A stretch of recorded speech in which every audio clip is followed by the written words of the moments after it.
의 말씀을 삼가 듣고자 합니다. 성령께서 감화 감동을 주셔서 진리의 말씀을 진리의 말씀답게 만나게 하시고 이 말씀을 따라 주께서 기대하신 하루가 명확하게 마음속에 그려지게 하옵소서. 우리가 걸어가야 할 길과 그리고 우리가 사용해야 될 손과 발이 용도와 그리고 주께서 보내시는 곳이 또 만나야 할 사람이 이 말씀을 따라 명확하게 드러나게 하옵소서. 그래서 이 하루 하나님께서 기대하시는 하나님의 나라로 이 말씀을 따라 살게 하옵소서. 주께서 우리를 사랑하셔서 창세전에 계획하시고 예수님을 보내시고 성령님을 보내셔서 하나님의 정하신 때에 우리를 만나신 것처럼 이 말씀을 따라 하나님께서 기대하시는 장소에 하나님께서 기대하시는 일에 하나님께서 만나길 원하시는 사람에게 우리를 보내주시옵소서. 아버지의 뜻이 하늘에서와 같이 오늘 땅에서 우리의 삶 가운데서 이 말씀을 따라 이루어지게 하옵소서. 의지하오며 예수님 이름으로 기도합니다. 아멘. 오늘은 열왕기하서 12장에서 14장입니다. 14장까지 말씀드리겠습니다. 열왕기하서는 이제 북이스라엘과 남유다의 멸망입니다. 하지만 그 멸망 전에 반짝하는 시기가 있습니다. 반짝하는 시기. 북이스라엘도 점점 나빠지다가 에후 왕조의 여로보암 왕 때 최고로 반짝거립니다. 그때를 심지어 야곱의 영광, 사마리아의 영광 그렇게 부르기도 합니다. 그리고 남유다도 점점 계속해서 근근히 유지하지만 그것이 결국은 므낫세 때 나라가 더 이상 걷잡수는 상태 되고 요시야 왕 때 잠깐 반짝거리는 내용으로 여기 열왕기하서는 기록합니다. 그 가운데 북이스라엘의 최고 절정, 최고로 영광스러운 시간 여로보암 왕에까지 오늘 말씀이 이어집니다. 열왕기하서 12장입니다. 에후의 제7년에 요아스가 왕이 되어 예루살렘에서 40년간 통치하니라. 여호야다의 반정을 통하여서 7살에 요아스가 왕이 되고 40년간입니다. 그래서 실제로 나이로는 47세에까지만 사는 거죠. 40년 통치니까 좀 오래 한 것 같지만 너무 어린 나이에요. 7살 때 한 거니까요. 네, 47세까지 정도는 통치합니다. 그의 어머니 이름은 시비아라, 부엘세바 사람이더라. 어머니의 이름이 시비아고 기른 사람이 다릅니다. 어머니는 아달랴의 반정 때에 세상을 떠났는지도 모릅니다. 네, 좀 불쌍한 사람이 또 요아스인 거죠. 요아스는 제사장 여호야다가 그를 교훈하는 모든 날 동안에는 여호와 보시기에 정직히 행하였을 때 다만 산당들을 제거하지 아니하였으므로 백성이 여전히 산당에서 제사하며 분향하였더라. 제사장 여호야다가 교훈하는 동안 사실은 그 국부처럼 행동을 한 거죠. 여호야다가. 그리고 그때 여호야다가 생전하는 그 기간에는 여호와스가 거의 그냥 왕으로 앉아있기만 한 그런 시간이었다는 거죠. 여호와스가 제사장들이 이르되 여호와의 성전에 거룩하게 하여 드리는 모든 은, 곧 사람이 통용하는 은이나 각 사람의 몸값으로 드리는 은이나 자원하여 여호와의 성전에 드리는 모든 은을 제사장들이 각각 아는 자들에게 받아들여 성전에 어느 곳이든지 파손된 것을 보거든 그것으로 수리하라 하였으나 여호와스 왕 제23년에 이르도록 제사장들이 성전에 파손한 데를 수리하지 성전에 바쳐진 은 이것이 원래 용도는 제사장들의 그 생계비, 삶을 사는 그런 비용들이었을 겁니다. 근데 그 비용 좀 남는다든지 아니면 먼저 그 제사장 그 생계비로 쓰지 말고 먼저 성전 수리비로 쓰라 하는 명령을 요아스가 내렸다는 겁니다. 근데 요아스 왕 제23년에 이르도록 그걸 안 했다는 겁니다. 이 성전의 최고 책임자가 여호야다인 것도 기억을 해야 됩니다. 이때까지 왜 안 했느냐 하는 것에 대해 책임을 물을 수도 있지만 나름 뭔가 성경에 기록되지 않는 이유가 있을 것도 합니다. 요아스 왕이 대제사장 여호야다와 제사장들을 불러 이르되 너희가 어찌하여 성전의 파손한 데를 수리하지 아니하였느냐 이제부터 너희가 아는 사람에게 은을 받지 말고 그들이 성전에 파손한 데를 위하여 드리게 하라. 이제 용도를 아예 은을 은이 그 당시에 돈이죠. 그 당시에 돈을 그러니까 헌물, 헌물을 한 게 아니라 헌금을 한 거죠. 헌금을 하는 게 이미 여기 요하스 왕 때 드러납니다. 그래서 헌금은 뭐 신약 성경에 나오는 이야기가 아니고요. 구약 성경부터 이루어진 겁니다. 헌금으로 하기도 하는 겁니다. 근데 헌금을 하는 거, 그걸 아예 목적 헌금으로 바치라는 겁니다. 목적 헌금. 성전 수리 헌금으로.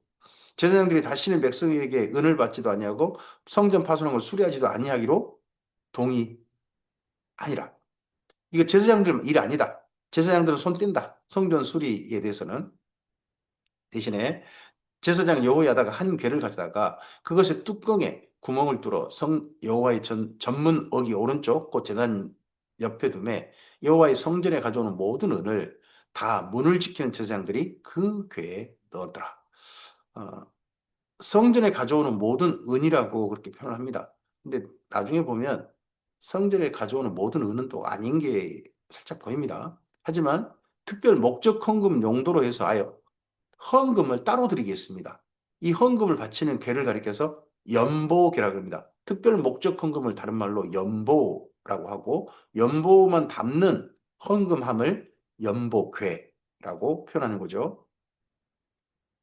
이에 그 궤 가운데 은이 많은 것을 보면 왕의 서기와 제사장이 올라와 대제사장이 올라와서 여호와의 성전에 있는 대로 그 은을 계산하여 봉하고 그 달아본 은을 일하는 자, 곧 여호와의 성전을 맡은 자의 손에 넘기면 그들은 또 여호와의 성전을 수리하는 목수와 건축하는 자들에게 주고 오직 성전 수리 헌금으로 용도로만 이걸 바치게 했으니까 그 용도로만 사용하는 거죠. 또 미장이와 석수에게 주고 또 여호와의 성전 파손한 데를 수리할 제목과 다듬은 돌을 사게 하며 그 성전을 수리할 모든 물건을 위하여 쓰게 하였을 때 보면 대제사장 여호야다 외에는 제사장들이 여기 아예 손을 못 대겠습니다. 이걸 일할 수 있는 전문인들에게 다 일을 맡긴 거죠. 여호와의 성전에 드리는 그 은으로 그 성전에 은대접이나 불집게나 주발이나 나팔이나 아무 금그릇이나 은그릇도 만들지 아니하고 그 은을 일하는 자에게 주어 그것으로 여호와의 성전을 수리하게 하였으며 또 그 은을 받아 일꾼에게 주는 사람들과 회개하지 아니하였으니 이는 그들이 성실히 일을 하였습니다. 대신에 속건제의 은과 속죄제의 은은 여호와의 성전에 드리지 아니하고 제사장에게 돌렸답니다. 그러니까 속죄제하고 속건제도 헌금으로 바치기도 했다는 거죠. 이미 이때. 보통 우리는 속죄제, 속건제는 어, 짐승을 잡아서 그렇게 하는 걸로 기억하지 않습니까? 근데 여기 왕하 이 12장 16절에 보면 속죄 헌금, 속건 헌금 이런 식으로 바친 것이 있었다 하는 걸로 우리가 읽어볼 수 있는 내용입니다. 레이기보다는 좀 더 어, 응용이 좀 달라진 부분들이 있죠. 오직 피가 있는 제물, 피를 바치는 제물에서 다른 용도가 좀, 다른 방법도 여기 생겼다 하는 겁니다. 그때 아람 왕 하사엘이 올라와서 가드를 쳐서 점령하고 예루살렘을 향하여 올라오고자 하므로 유다의 왕 요아스가 그의 조상들 유다 왕 여호사밧과 여호람과 아하시아가 구별하여 드린 모든 성물과 자기가 구별하여 드린 성물과 여호와의 성전 곡간과 왕궁에 있는 금을 다 가져다가 아람 왕 하사엘에게 보냈더니 하사엘이 예루살렘을 떠나갔더라. 이게 요아스 왕 몇 년인지 모릅니다. 40년 통치를 했는데 그 전에 23년에 일단 성전 수리를 적극적으로 하기 위해서 그때는 여호야다가 생존하죠. 그리고 여호야다가 그 이후에 죽습니다. 여호야다가 나이가 많아요. 나이가 죽고 그러고 나서 이 요아스가 사람이 달라져 버립니다. 여기 성경 말씀도 그렇게 돼 있지 않습니까? 여기도 열왕기하서도 그러지 않습니까? 여호야다가 교훈하는 동안은 하나님 앞에서 정직하게 행했다. 근데 그 이후에는 여호와스하고 함께 하는 사람들이 여호와스를 우상 숭배하는 쪽으로 끌고 갑니다. 그랬을 때 이 여호야다의 아들이 이에 대해서 왜 그렇게 하시냐 하고 강력하게 성토하고 제사장이지만 선지자의 심정으로 외칩니다. 그런데 성전에서 돌로 쳐 죽여버리죠. 여호야다 아들. 스가랴를. 손자일지도 모릅니다. 그를 죽여버립니다. 그 사건이 있을 때 이 하사엘이 올라온 것인지, 이 하사엘이 언제 예루살렘에 왔는지에 대해서는 어, 여기 남유다까지 침략했는지에 대해서는 나오지 않습니다. 더더구나 하사엘이 남유다를 침략할 때 보면 북이스라엘을 유린해 버립니다. 이때가 여호아하스 왕 때 17년 정도 다스렸던 것 같은데 완전히 유린당합니다. 그런데다가 남유다, 그 북이스라엘을 통과해야 그 다음 남유다입니다. 남유다까지도 와가지고 이거 유린하는 그런 정도로 기세등등한 나라가 그때 아람이었습니다. 뭐 요즘 전 세계 기세등등한 나라 그러면 미국이 딱 떠오르죠. 또 그런 가 하면 러시아도 떠오르고 중국 떠오르죠. 그 정도로 강력했던 나라가 아람왕이 그 당시 아람왕이었고 그때 다스린 사람이 하사엘이었다. 이 하사엘을 엘리사가 기름 부어서 그가 왕이 되게 했죠. 여호와스의 남은 사적과 그가 행한 모든 일은 유다왕 역대지략에 기록되지 아니하였느냐. 여호와스의 신복들이 일어나 반역하여 실라로 내려가는 길가의 밀로궁에서 그를 죽였다고 합니다. 여기 실라로 내려가는 길가의 밀로궁은 성전과 솔로몬이 만든 궁, 그 사이 연결하는 통로를 가리켜서 밀로궁이라고 부릅니다. 밀로. 거기를 또 신라로 내려가는 길로 표현하기도 하는 것 같습니다. 거기인데 거기에서 죽임 당했다. 성전과 자기 왕궁 사이에 그걸 왔다 갔다 하는 그 통로 사이에서 거기서 죽임 당했다 하는 겁니다. 그를 쳐 죽인 신복은 시므앗의 아들 요사갈과 소멜의 아들 여호사바드였더라. 그는 다윗성이 그 조상들과 함께 장사되고 그의 아들 아마샤가 그를 대신하여 왕이 되니라. 열왕기하서 13장입니다. 유다의 왕 아하시아의 아들 요아스 제23년에 요아스 왕이 23년 그 성전 수리를 적극적으로 궤를 만들어서 할 때 그때죠. 그때 아직 여호와에 대한 살아 있고요. 그럴 때입니다. 요아스는 그때 이제 23년이니까 30살이겠죠. 에후의 아들 여호아하스가 북이스라엘입니다. 에후의 아들이 여호아하스입니다. 사마리아에서 이스라엘 왕이 되어 17년간 다스립니다. 여호와 보시기에 악을 행했는데 이스라엘에게 범죄하게 한 느바스의 아들 여로보암의 죄를 따라가고 그러면 황금송아지죠. 황금송아지는 그대로 에후가 유지합니다. 바알만 없애죠. 바알 송아지만 없애고 황금송아지는 그대로 유지합니다. 거기서 떠나지 아니하였으므로 여호와께서 이스라엘에게 놓아사 늘, 이 표현이 들어갑니다. 늘 지속적으로 17년간이나 계속 아람 왕 하사엘의 손과 그의 아들 베나다의 손에 넘기셨더니 아람 왕이 이스라엘을 학대함으로 여호와스가 여호와께 간구함에 여호와께 들으셨으니 이는 그들이 학대받음을 보셨습니다. 어, 여기 북이스라엘 왕 중에 남유다 왕 말고요. 북이스라엘 왕 중에 여호와께 간구했다라는 표현이 나오는 유일한 왕이 아마도 여호와스 같습니다. 여호와께 간구했다. 여호와께 간구했다. 이 여호와가 황금송아지인지 그 조금 좀 잘 명확하진 않습니다만은 근데 여호와께 간구했다. 근데 이때 엘리사가 생존할 때거든요.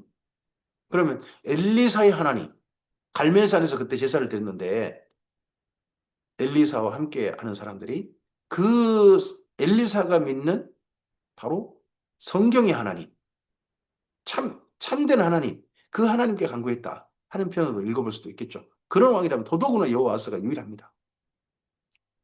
여호와께서 이에 구원자를 이스라엘에게 주심에 이스라엘 자손이 아람 사람의 손에서 벗어나 전과 같이 자기 장막에 거했다는 겁니다. 그러면 17년 동안이나 북이스라엘이 아람 군대의 노략터, 약탈, 그들이 완전히 그냥 종횡무진하면서 휩쓸어 버리는 두려워 떠는 17년을 거의 보냈다는 거죠. 그랬는데 17년 거의 채워갈 때 정도에 이 여호와서 하나님께 간구하고 하나님께서 구원자를 보내셔서 드디어 조금 좀 자기 집에 살 수 있는 그전엔 자기 집에 살기가 어려웠다는 거죠.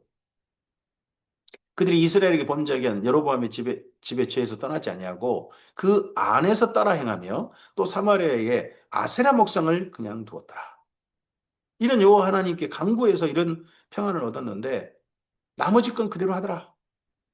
교회도 다니면서 절도 가보고 점도 치고 그러고 살았더라. 북이스라엘은. 뭐 그런 거죠. 아람 왕이 여호와스의 백성을 멸절하여 북이스라엘 백성이 멸절당했다는 겁니다.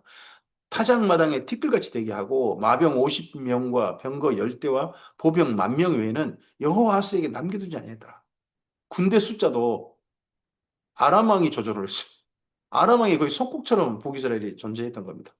여호와스의 남은 사적과 그가 행한 모든 일과 그의 업적은 이스라엘 왕 역대지락에 기록되지 아니하느냐. 역대지락에. 여호와스가 그의 조상들과 함께 자매 사마리아에 장사되고 그의 아들 요아스가 대신하여 왕이 되니라. 이때 남유다 왕도 요아스입니다. 그리고 북이스라엘 왕도 요아스 합니다. 대신에 두 사람이 겹친 시간은 한 2, 3년 정도 시간입니다. 유다 왕 요아스 제 37년에 40년에 요아스가 신하들에서 죽죠. 37년에 여호아스의 아들 요아스가 사마리아에서 이스라엘 왕이 되어 16년간 다스리며 여호와께서 보시기에 악을 행하여 이스라엘의 범죄하게 느바스의 아들 여로보암의 모든 죄에서 떠나지 아니하고 그 가운데서 행하였더라. 북이스라엘 왕들 중에 여로보암이 떠난 사람이 한 사람도 없습니다. 여호와를 한결같이 송아지라고 부릅니다. 이걸 다른 말로 생각해 보면 하나님께서 택하여 사랑하셔서 자기 백성으로 삼으신 그래서 자기 땅에 살게 하신 이스라엘 민족 아닙니까? 근데 이스라엘 민족 10개 지파가 북이스라엘이라는 나라가 존재하는 약 220년 기간 동안 계속해서 황금 송아지를 여호와라 부르고 사는 겁니다. 우리는 여호와의 백성이라 합니다. 그들은. 근데 그 여호와가 황금 송아지입니다. 지금 우리로 말하면 우리로 가져와서 생각을 해본다면 이런 북이스라엘 사람들 220년간 왕조가 한 9번 바뀌고 하는 이 왕조 속에 살았던 북이스라엘 사람들 자기들은 여호와 백성이라고 생각하고 살았을 겁니다. 대신 황금송아지를 여호와라 부르면서요. 이들은 구원 받았을까요?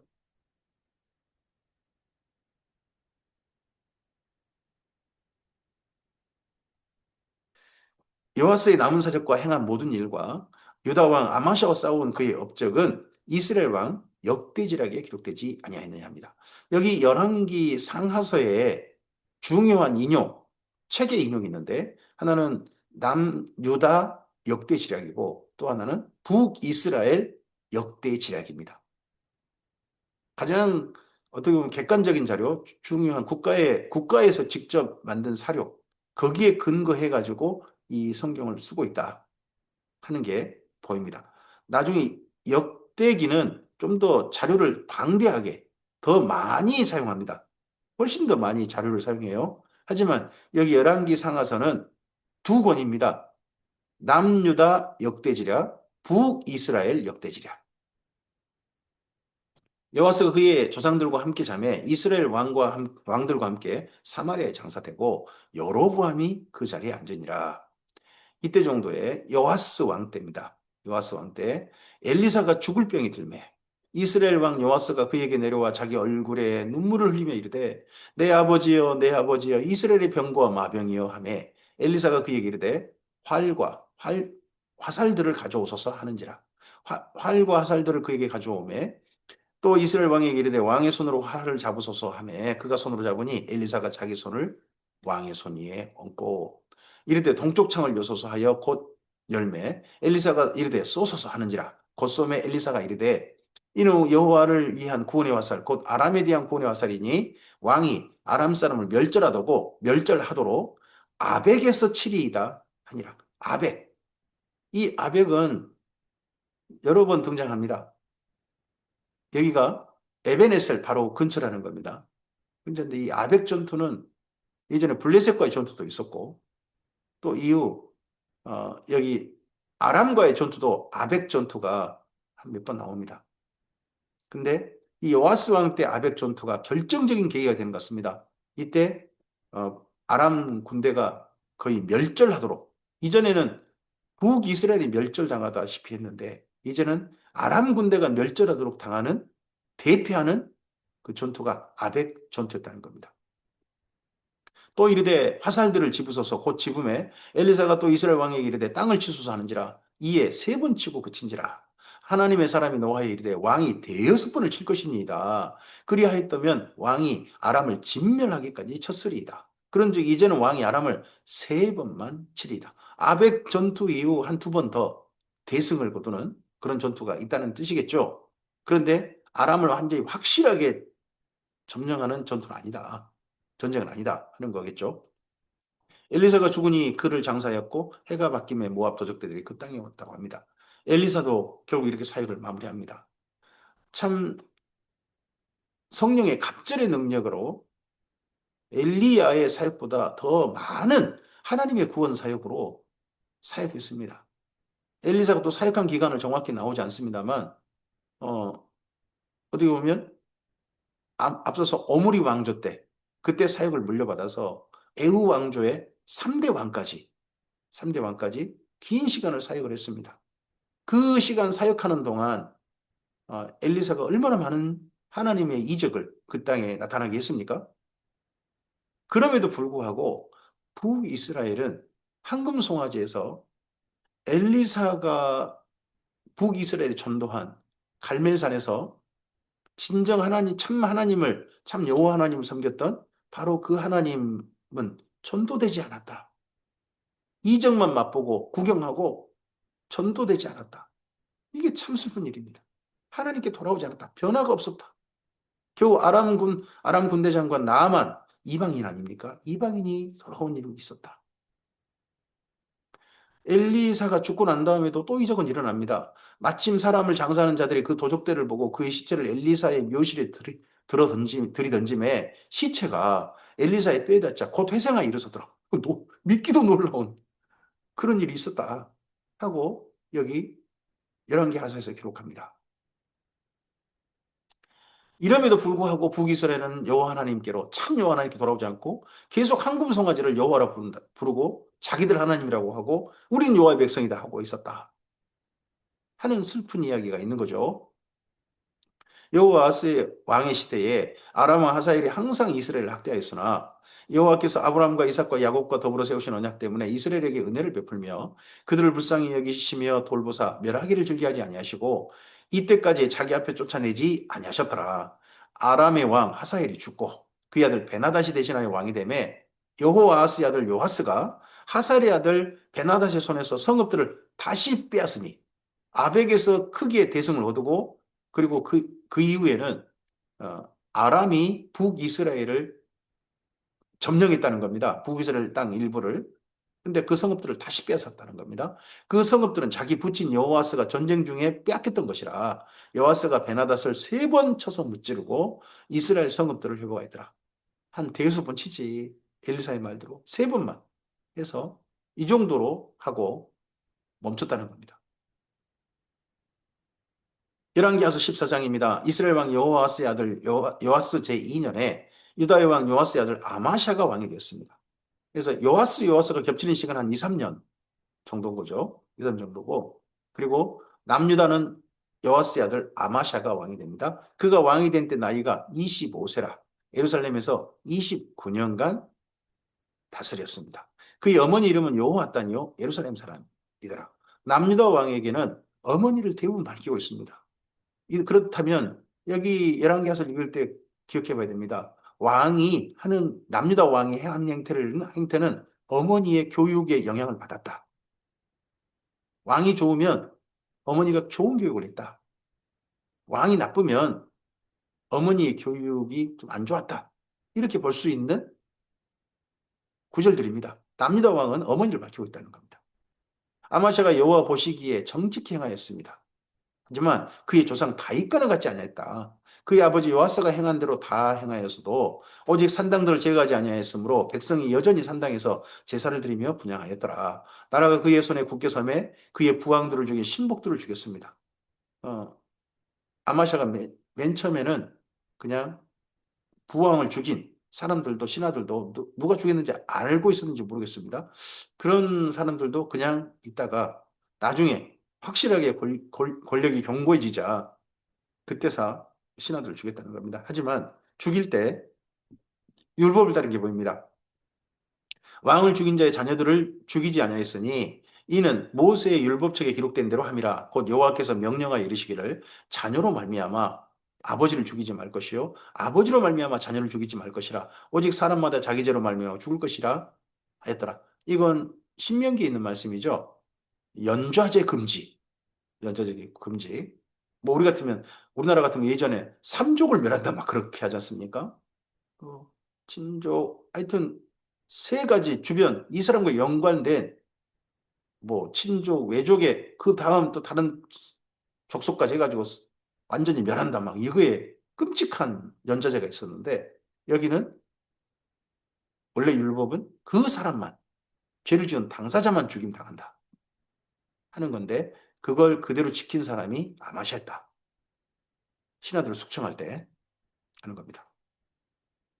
아마샤가 소금 골짜기에서 에돔 사람 10,000명을 죽이고 또 전쟁을 하여 셀라를 취하고 이름을 욕두엘이라 하였으니 오늘까지 그러하니라. 셀라가 여기 에돔이란 나라의 수도입니다. 수도. 이름을 욕두엘이라 그러기도 하고 했다는 겁니다.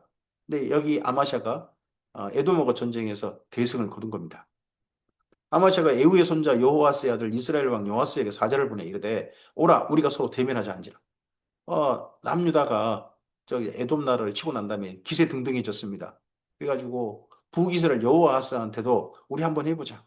북이스라엘한테 불만이 많았던 것 같습니다. 음.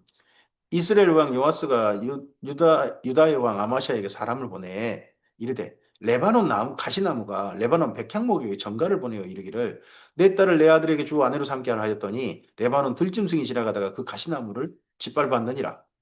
내가 에돔을 쳐서 파였으므로 마음이 교만하였으니 스스로 영광을 삼아 왕궁에나 내 집으로 돌아가라. 에돔 이긴 걸로 만족하고 그만 멈춰라. 어찌하여 화를 자취하여 너와 유다가 함께 망하고자 하느냐? 하나 아마샤가 듣지 아니하므로 이스라엘 왕 요아스가 북이스라엘에서 남유다로 침략에 내려온 겁니다. 침략에 내려왔는데 예루살렘 쪽으로 오다 보니까 올라와서라고 표현한 거죠. 올라와서 그와 유다의 왕 아마샤가 유다의 벳세메스에서 대면했습니다. 벳세메스에서 유다가 이스라엘 앞에서 패하여 각기 장막으로 도망한지라. 이스라엘 왕 요아스가 벳세메스에서 아하시아의 손자 요아스의 아들 유다 왕 아마샤를 세상에 사로잡아 버렸습니다. 남유다 아마샤 왕이 사로잡혀 버렸어요. 포로가 돼버린 거죠. 예루살렘에 이르러 예루살렘 성벽을 에브라임 문에서부터 성 모퉁이 문까지 400규빗을 헐고 대치역이죠. 예루살렘 성벽이 헐어져 버렸습니다. 한 400규빗이니까 한 200m가 되겠네요. 이렇게 헐고 또 여호와의 성전과 왕궁 목간에 있는 그 문과 모든 기명을 탈취하고 또 사람을 볼모로 잡고서 사마리아로 돌아갔더라. 약탈을 해버렸어요. 예루살렘이 약탈당했습니다. 예루살렘이.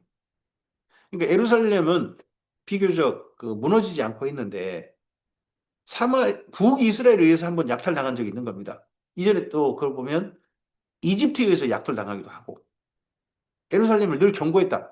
그건 아닌 것 같습니다. 읽어보면 성경을 읽다 보면 요아스의 남은 사적과 그의 옆집과 또 유다의 왕 아마샤가 싸운 일은 이스라엘 왕 역대지락에 기록되지 아니하였느냐. 요아스가 그의 조상들과 함께 자매 이스라엘 왕들과 사마리아에 함께 장사되고 그의 아들 여로보암이 대신하여 왕이 되니라.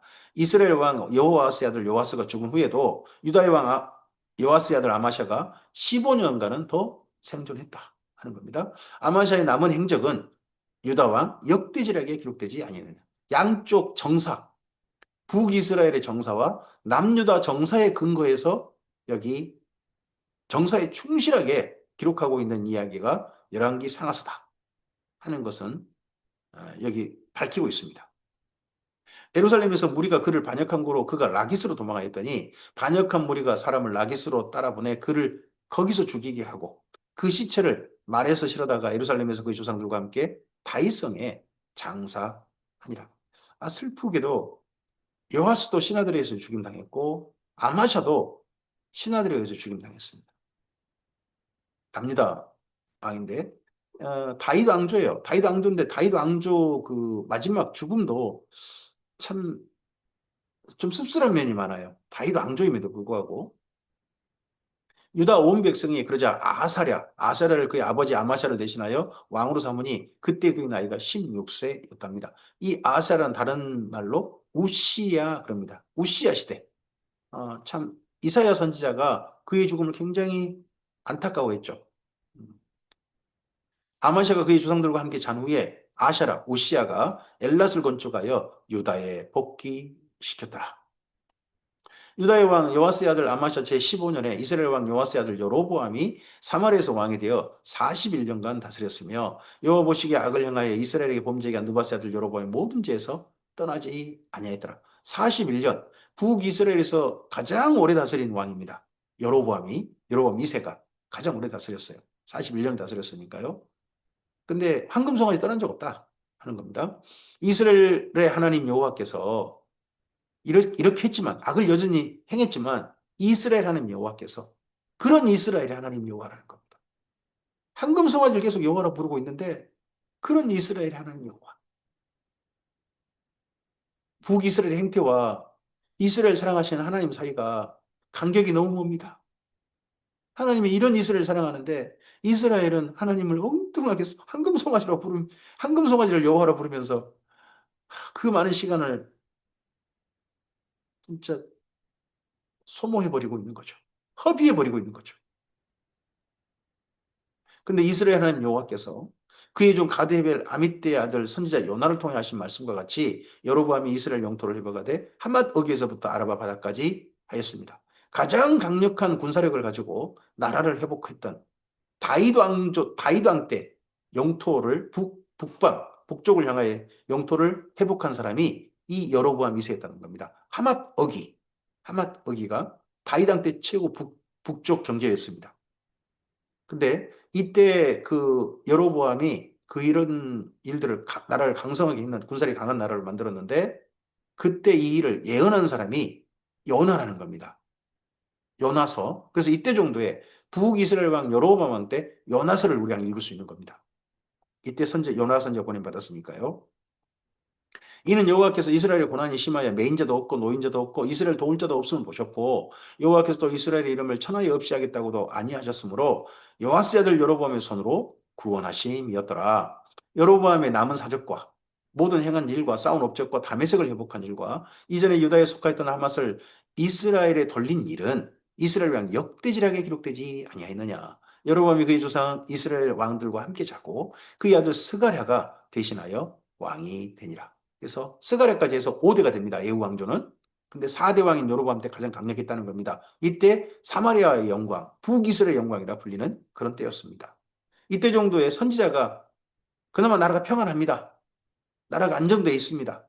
그때 선지자가 보낸 맞습니다. 요나, 아모스, 호세아. 근데 이 세 선지자 보냄 받으면서 북이스라엘은 마지막 기회입니다. 하나님께로 돌아가는 마지막 기회. 그런데 잘 나가니까 악한데도 잘 나가니까 그 악한 일을 계속하고자 합니다. 황금송아지를 여호와라 부르면서 그 길을 계속 가버립니다. 선지자들이 이렇게 보냄받아도 엘리사 후에 하나님께서 손 놓으신 게 아니라 엘리사 죽고 난 다음에 요나, 아모스, 호세아 이들이 오히려 엘리사의 그 선지생도와 관련이 있는지도 모릅니다. 정확하게 이들이 어디 출신이고 어떻게 선지자 교육을 받았는지 성경에 이야기 나오지 않아요. 하지만 이들이 그와 또 연결이 됐을 가능성도 있다고 생각합니다. 근데 이들이 이렇게 보냄받아서 하나님의 말씀을 전했지만 북이스라엘은 돌아오지 않았다는 겁니다. 그리고 하나 더 남유다 왕과 북이스라엘 왕이 지금 겹쳐서 양쪽 교차해서 기록되고 있는데 남유다 왕의 기록은 비교적 짧고요. 북이스라엘 존재하는 한은 북이스라엘 역사 훨씬 더 자세히 좀 더 많은 분량으로 기록되고 있다 하는 것도 관심 있게 봐야 됩니다. 하나님의 관심이 어디 있으신가? 우리는 주님의 교회만 있다고 자칫 생각할 때가 있습니다. 그럼 남유다, 다윗 왕조 후손들 그들에게 좀 더 집중 관심이 있느냐? 그렇지 않으냐시다 하는 것도 우리에게 조금 여기 열왕기 상하스를 읽을 때 주의 있게 읽어보셔야 될 대목이라고 생각합니다.